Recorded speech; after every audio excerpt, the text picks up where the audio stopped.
नमस्कार। आज हम एक ऐसी जबरदस्त खबर के बारे में बात करने वाले हैं जिसने पूरे एंटरटेनमेंट इंडस्ट्री को हिलाकर रख दिया है।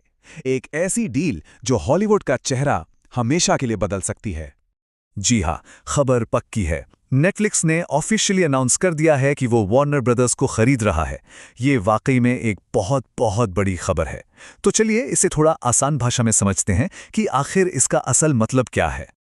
तो सबसे पहले एक चीज क्लियर कर लेते हैं। कई लोगों को लग रहा है कि नेटफ्लिक्स पूरी की पूरी वार्नर ब्रदर्स डिस्कवरी कंपनी खरीद रहा है।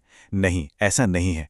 ये डील खास तौर पर वार्नर ब्रदर्स के फिल्म डिवीजन और, ध्यान से सुनिएगा, पूरी की पूरी एचबीओ यूनिट के लिए है। यहाँ एक और जरूरी बात समझने वाली है। ये एक अधिग्रहण है जिसे इंग्लिश में एक्विजिशन कहते हैं, मर्जर यानी विलय नहीं। अब फर्क क्या है? देखिए, मर्जर में दो कंपनियां मिलकर एक नई कंपनी बनाती हैं, जैसा पहले वार्नर ब्रदर्स और डिस्कवरी ने किया था। लेकिन यहां नेटफ्लिक्स एक बड़ी मछली की तरह छोटी मछली यानी वार्नर ब्रदर्स को सीधे सीधे खरीद रहा है। अच्छा, अब आते हैं पैसों पर। इस डील की कीमत को लेकर दो अलग अलग नंबर सामने आ रहे हैं और हो सकता है इससे थोड़ी कंफ्यूजन हो, पर दोनों ही नंबर सही हैं। चलिए समझते हैं कैसे। तो जो बेस प्राइस है, मतलब जो खरीदने की कीमत है, वो है $72 बिलियन।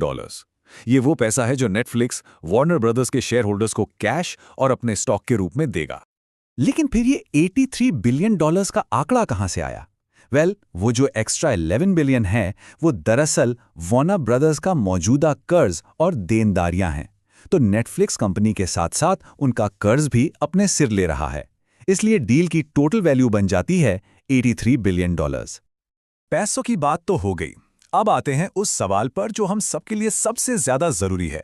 हमारी पसंदीदा फिल्मों और शोज का क्या होगा, उनका भविष्य क्या है? तो अब नेटफ्लिक्स की छतरी के नीचे कौन कौन आ गया है, जरा देखिए। पूरा का पूरा डीसी यूनिवर्स, मतलब बैटमैन, सुपरमैन, सब।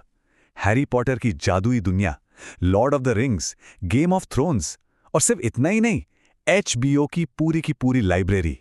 सोचिए जरा, ये कितना बड़ा खजाना है। और इसने खासकर डीसी यूनिवर्स के भविष्य को लेकर एक बहुत बड़ा सवालिया निशान खड़ा कर दिया है। इस डील ने एक और पुरानी बहस को हवा दे दी है, थिएटर बनाम स्ट्रीमिंग। अब ये लड़ाई और भी दिलचस्प हो गई है। सवाल ये है कि फिल्में पहले थिएटर में आएंगी या सीधे हमारे घरों में। तो क्या ड्यून 3 या द बैटमैन 2 जैसी बड़ी फिल्में थिएटर में रिलीज ही नहीं होंगी? हर फैन यही सोच रहा है। देखिए, नेटफ्लिक्स ने ऑफिशियली तो कहा है कि वो फिल्में थिएटर्स में रिलीज करेंगे, लेकिन यहां एक बहुत बड़ा लेकिन है। और वो लेकिन जुड़ा है एक शब्द से, थिएट्रिकल विंडो। ये क्या होता है? ये वो टाइम पीरियड है जिसके दौरान कोई फिल्म सिर्फ और सिर्फ सिनेमा घरों में चलती है, स्ट्रीमिंग पर नहीं आती। और असल लड़ाई की जड़ यही है। अब देखिए, दोनों की सोच में जमीन आसमान का फर्क है। वार्नर ब्रदर्स का मॉडल क्या है? वो चाहता है कि फिल्में कम से कम 2 से 4 महीने थिएटर्स में चलें ताकि ज्यादा से ज्यादा टिकट बिकें। वहीं नेटफ्लिक्स का मॉडल बिल्कुल उल्टा है। वो या तो बहुत छोटी विंडो चाहते हैं या फिर कोई विंडो ही नहीं, मतलब फिल्म सीधे स्ट्रीमिंग पर। वो थिएटर्स में फिल्में ज्यादातर सिर्फ इसलिए रिलीज करते हैं ताकि अवार्ड्स के लिए क्वालिफाई कर सकें। इतनी सारी बातें हो गईं, लेकिन एक मिनट, ये डील अभी तक फाइनल नहीं हुई है। जी हाँ, इसके रास्ते में एक बहुत बड़ा रोड़ा है। देखिए, ऐसी बड़ी डील्स को अप्रूवल मिलने का एक लंबा प्रोसेस होता है। पहले दोनों कंपनियां राजी होती हैं, फिर शेयर होल्डर्स वोट करते हैं, और फिर आता है सबसे मुश्किल पड़ाव, सरकार की मंजूरी। इस सब में 12 से 18 महीने तक लग सकते हैं। और सच कहें तो गवर्नमेंट क्लियरेंस ही वो चीज़ है जिस पर सब कुछ अटका हुआ है। और ये मुश्किल क्यों है? क्योंकि मैदान में एक और खिलाड़ी है जो वार्नर ब्रदर्स को खरीदना चाहता था, पैरामाउंट स्काईडांस। और उनकी वजह से इस डील में एक पॉलिटिकल एंगल भी आ गया है। अब ये कनेक्शन समझिए। जो राइवल कंपनी है उसके सीईओ हैं ओरेकल के फाउंडर लैरी एलिसन के बेटे। लैरी एलिसन दुनिया के सबसे अमीर लोगों में से हैं। सोर्सेज के मुताबिक एलिसन के पूर्व राष्ट्रपति डोनाल्ड ट्रंप के साथ काफी करीबी रिश्ते रहे हैं, और रिपोर्ट्स तो ये भी कहती हैं कि ट्रंप खुद चाहते थे कि वार्नर ब्रदर्स को ये राइवल कंपनी ही खरीदे। अब इस पॉलिटिकल कनेक्शन की वजह से ये चांस काफी बढ़ गया है कि सरकार नेटफ्लिक्स के इस डील को ब्लॉक कर दे।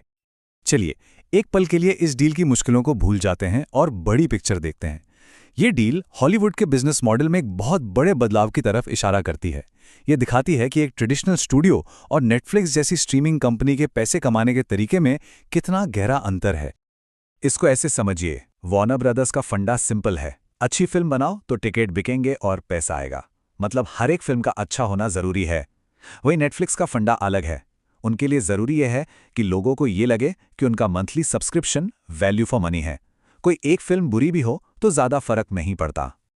ये जो सब्सक्रिप्शन मॉडल है ना, ये क्रिएटिविटी का पूरा गेम ही बदल देता है।